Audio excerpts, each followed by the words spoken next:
वर्ण व्यवस्था के मुख्य 4 अंग ब्राह्मण, क्षत्रिय, वैश्य और शूद्र का वास्तविक अर्थ क्या है और ये किस लिए उत्पन्न हुए? वास्तव में इनकी संरचना शरीर के मुख्य अंगों को प्रभाषित करने के लिए हुई थी, लेकिन बाद में इन्हें मनुष्य के कार्य पर आधारित विभाजन का स्रोत बना दिया गया।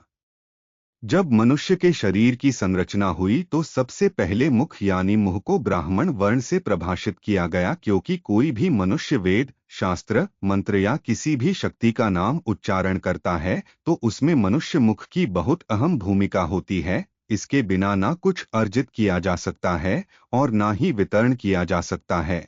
इसलिए मनुष्य के मुंह को ब्राह्मण की उपाधि दी गई।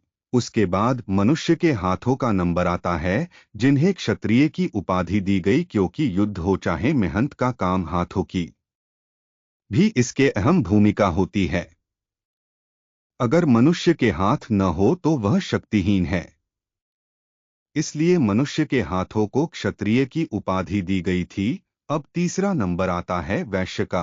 तो बता दे कि मनुष्य के पेट को वैश्य की उपाधि दी गई थी। चाहे कोई राजा हो या रंक, भूख सबको लगती है और हर इंसान अपने पेट के भरण पोषण के लिए नौकरी, बिजनेस, खेती और मजदूरी सब करता है। और कहावत भी है कि पापी पेट पता नहीं क्या क्या करवा देता है। इसलिए मानव पेट को वैश्य की उपाधि दी गई।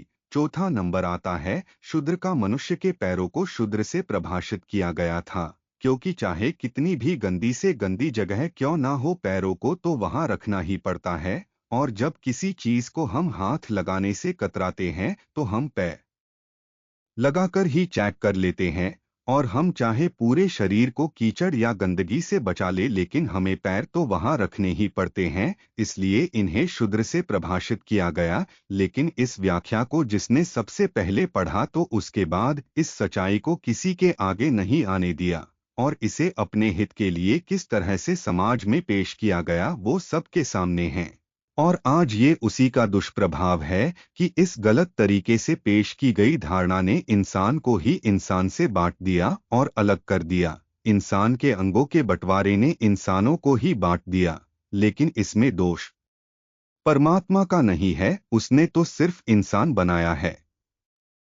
ब्राह्मण, क्षत्रिय, वैश्य और शूद्र सकंद्रण मानसिकता रखने वाले मनुष्य के दिमाग की उपज है। हमारे गुरु साधु संतों ने हमें बार बार सचेत किया है, लेकिन हम उन्हें सुनने और मानने को तैयार नहीं है।